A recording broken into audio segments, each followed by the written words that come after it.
इस्लामी दुनिया में सबसे बड़ी हैसियत का मालिक सऊदी अरब, पाकिस्तान का सबसे करीबी इस्लामी दोस्त सऊदी अरब और सऊदी हुक्मरानों में पाकिस्तान के सबसे यादगार और सबसे ज्यादा दोस्त रहने वाले हुक्मरान शाह फैसल। कैसे कत्ल हुए शाह फैसल बिन अब्दुल अजीज आले सऊद, आज अलग न्यूज आपको ये कहानी पूरी तफसील के साथ बताने जा रहा है। शाह फैसल जो 1964 में तख्ते अरब पर बराजमान हुए, इस्लामी इत्तेहाद के बारे में फिक्रमंद रहते थे। इसका पहला अमल शाही बच्चों को अमेरिका और यूरोप में तालीम हासिल करने पर पाबंदी लगाना था। उन्होंने खतरा देखा। उन्होंने कहा कि बच्चों को अपने मुल्क में तालीम हासिल करनी चाहिए। एक दिन जब शाह फैसल तोप कापी महल में तशरीफ फरमा थे तो उन्होंने फखरुद्दीन पाशा के लाए हुए मुकद्दस नवादरात को देखा और कहा कि अल्लाह ताला फखरुद्दीन पाशा पर रहम फरमाए, अगर वो इन्हें ना लाते तो जंग के दौरान हमारा कोई बद्दू इन्हें उठा लेता, चंद डॉलर्स के एवज बेच देता, हमें मालूम तक ना होता कि अब ये सब कहां हैं। शाह फैसल ने एक तुर्क खातून से शादी की। उन्होंने 1932 में बतौर वजीर खारिजा रूस का दौरा किया। वापसी पर इस्तांबुल में रुकने के बाद इफ़्फ़त हानम का रिश्ता मांगा, निकाह हुआ और उन्हें अपने साथ लेकर सऊदी अरब गए। इसी बरस उनकी शादी हुई। उनके 7 बच्चे थे।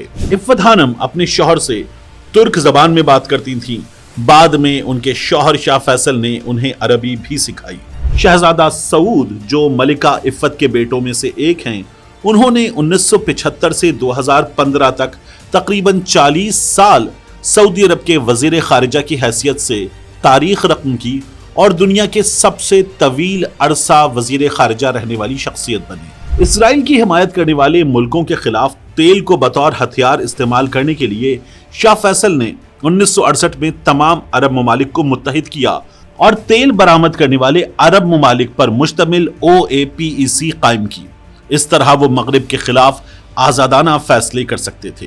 जब इसराइल ने 1973 में बैतुल मक़दस पर कब्जा करना शुरू किया तो शाह फैसल ने फैसला किया कि OAPEC के साथ तेल की पाबंदियां इसराइल की हिमायत करने वाली तमाम मगरिबी रियासतों बिलखुसूस अमेरिका पर भी आयद की जाएं। इस सूरत हाल ने अमेरिका और मगरिब को एक मुश्किल सूरत हाल में डाल दिया। अमेरिका जो कि मुश्किल हालात में था, उसने वजीर खारिजा हेनरी किसिंजर को शाह फैसल के पास भेजा। उन्होंने शाह फैसल को पाबंदी का फैसला तर्क करने पर आमादा करने की हर तरह से कोशिश की, लेकिन शाह फैसल ने बिल्कुल इस तस्वीर की तरह उनके चेहरे की तरफ देखा तक नहीं। किसिंजर ने अपनी याददाश्तों में बताया, शाह फैसल बहुत गुस्से में था। मैंने पूछा, मेरे जहाज का ईंधन खत्म हो गया, क्या आप इसे दोबारा भर सकते हैं? शाह का लहजा सख्त हो गया और मुझे कहा, मैं बूढ़ा आदमी हूं, मरने से पहले मेरी एक ख्वाहिश है कि मैं दुआ करूं मस्जिद अक्सा में 2 रकअतें, क्या आप इसमें मेरी मदद कर सकते हैं? किसिंजर जो कि यहूदी नजात था, उसने धमकी आमेज लहजे में जवाब दिया, हम तुम्हारे तेल के कुओं पर बमबारी करेंगे। शाह ने नाकाबिले फरामोश जवाब दिया, तुम तेल के कुओं पर बमबारी कर सकते हो, लेकिन याद रखो हम और हमारे आबाओ अजदाद खजूर और ऊंट के दूध पर जिंदा रहते थे। हम दोबारा उसी तरह जिंदा रह सकते हैं, लेकिन तुम तेल के बगैर जिंदा नहीं रह सकते। उसके बाद यूरोप और अमेरिका को तेल की तरसील रोक दी गई। थोड़े ही अरसे में पूरी दुनिया में तेल और तवानाई का बहरान छिड़ गया। उस वक्त टाइम मैगजीन ने शाह फैसल को मैन ऑफ द ईयर मुंतखब किया था और मैगजीन के सरे वर्क पर उनकी तस्वीर शाया की थी। शाह फैसल ने फलस्तीन की आज़ादी के लिए जिहाद का ऐलान करते हुए बहुत ही दिल फरेब तकरीर की। अपनी तकरीर में उन्होंने कहा कि बैतुल मक़दस और मस्जिद अक्सा को बचाने के लिए मरना बहुत ही बाइज्जत मौत है। उन्होंने दुनिया भर से मुसलमान शख्सियात जैसे मोहम्मद असद, मलकम एक्स, मोहम्मद अली, सैयद अबुल आला मौदूदी, मोहम्मद कुतुब को अपने मुल्क में मदऊ करके उनकी हिमायत और मदद की। उन्होंने इख्वानुल मुस्लिमून के उन अरकान को तहफ़्फ़ुज़ फराहम किया और मुलाज़मतें दी जिन्हें मिस्र में सैयद कुतुब की फांसी के बाद मिस्र छोड़ना पड़ा था। शाह फैसल को 1975 में उनके महल में कत्ल किया गया। उनका भतीजा फैसल बिन मुसैयद उनके करीब पहुंचा और बंदूक से 2 गोलियां चलाईं। वो बादशाह के जबड़े और कान को निशाना बनाता है। शदीद जख्मी शाह फैसल दम तोड़ गए। اس قتل کو انجام دینے والا فیصل بن مسید اس وقت امریکہ سے آیا تھا۔ قتل کے اس اقدام میں امریکی کردار خفیہ نہیں تھا۔ شاہ فیصل کے قتل کے ساتھ ہی امریکہ نے خطے کی تمام عرب ریاستوں کو پیغام بھیجا، ہماری مخالفت کرنے والوں کا یہی انجام ہوگا۔ اس کے بعد خوف کی وجہ سے کوئی مزاحمت نہیں کر سکا۔ ان کی وفات کے بعد ان کے بھائی خالد بن عبد العزیز نے اقتدار سنبھالا۔ انہوں نے شاہ فیصل کی قومی پالیسی کو بدل دیا اور امریکہ کے سامنے ہتھیار ڈال دیے۔ یہاں شاہ فیصل کے پاکستان سے تعلقات اور یادگار چیزوں کا ذکر نہ کرنا ناانصافی ہوگی۔ پاکستان کے ساتھ سعودی عرب کے شروع سے خصوصی تعلقات ہیں۔ پاکستان اور سعودی عرب میں دوستی کا پہلا معاہدہ شاہ ابن سعود کے زمانے میں 1951 میں ہوا تھا۔ شاہ فیصل کے دور میں ان تعلقات کو زبردست فروغ ملا۔ سعودی عرب ان چند ملکوں میں ہے جنہوں نے سرکاری طور پر مسئلہ کشمیر پر پاکستان کے موقف کی کھل کر تائید کی۔ ستمبر 1965 کی پاک بھارت جنگ میں سعودی عرب نے پاکستان کی بڑے پیمانے پر مدد کی۔